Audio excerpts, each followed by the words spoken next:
दूर पहाड़ों के बीच एक छोटा सा गांव था। उस गांव में एक युवती रहती थी। उस युवती ने अपने जीवन में बहुत दुखों का अनुभव किया था। उसने कम उम्र में अपने माता पिता को खो दिया था और एक ऐसे व्यक्ति से शादी कर ली थी जो उससे प्यार नहीं करता था। उस युवती का पति नशे का आदी था और रोज शराब पीता था। वह अक्सर उसे शारीरिक और मानसिक रूप से प्रताड़ित करता था। उस युवती ने कई वर्षों तक इस दर्द को सहा था।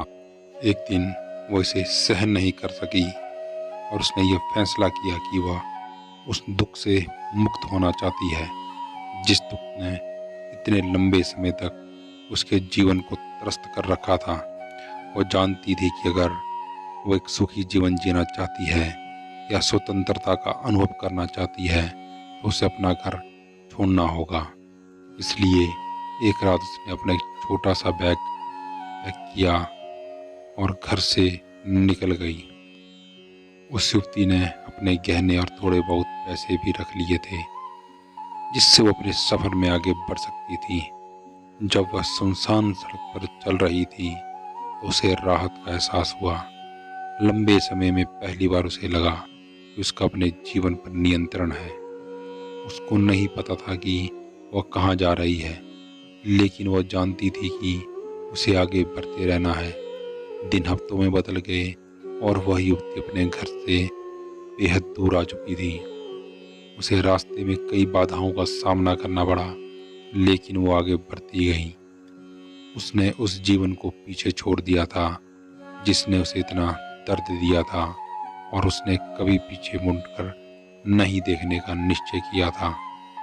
चलते चलते उसकी मुलाकात एक संत से हुई जो नदी के किनारे एक छोटी सी झोपड़ी में रहते थे।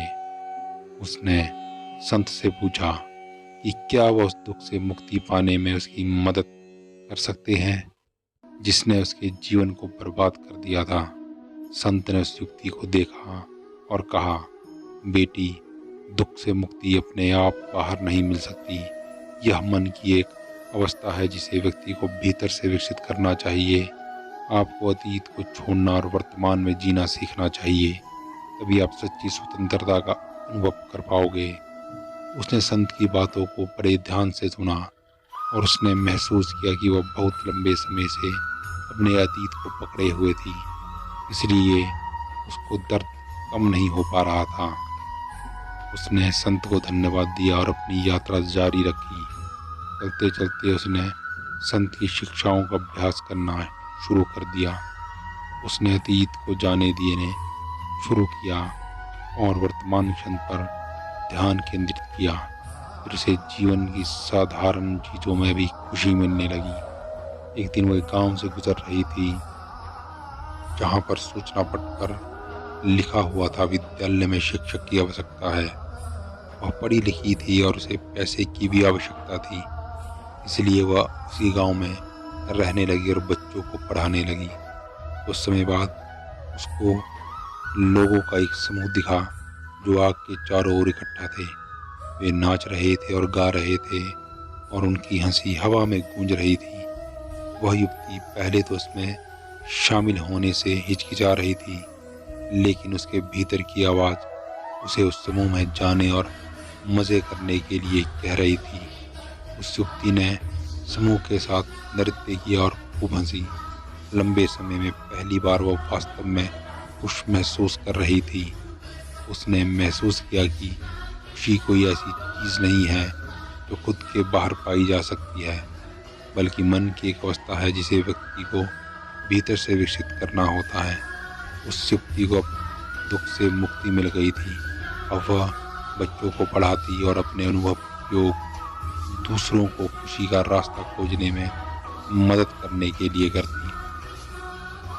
सुख दुख पीड़ा प्रेम आदि सब भाव हमारे भीतर ही हैं। खुशी कोई ऐसी चीज़ नहीं जो खुद के बाहर पाई जा सके, बल्कि यह मन की एक अवस्था है जिसे व्यक्ति को अपने भीतर विकसित करना होता है। कोई महलों में रहकर भी दुखी होता है तो कोई झोपड़ी में भी संतोष की नींद लेता है।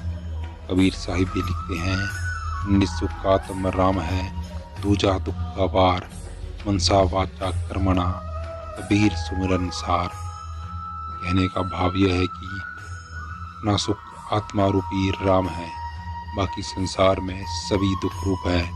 मन वचन और कर्म से प्रभु का सुमिरन ही समस्त पदार्थों का सार है।